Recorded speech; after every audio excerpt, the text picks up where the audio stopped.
Unlock the hidden potential of your Canon Eos 250d and its kit lens to capture truly stunning images. First, let's master composition with the rule of thirds. Imagine a tic-tac-toe grid over your image and place your main subject at one of the intersecting points, or along the lines. This creates a more balanced and visually appealing shot than centering your subject every time.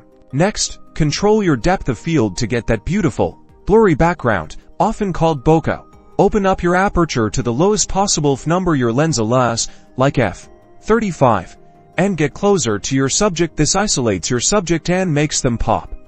Lighting is crucial. Aim for soft, diffused light, like that from an overcast sky or indirect window light. Avoid harsh midday sun, which can create strong shadows and blown-out highlights. Experiment with different angles to find the most flattering light for your scene. Move beyond auto modes, which to aperture priority, or off, to control your depth of field, or use shutter priority, TV, to freeze action or create motion blur depending on your subject. These semi-manual modes give you more creative control, while the camera handles other settings. The kit lens is incredibly versatile. Don't be afraid to experiment with different genres. Try portraits, landscapes, or even close-up shots. Practice consistently, analyze your results, and you'll be amazed at what you can achieve with your basic setup.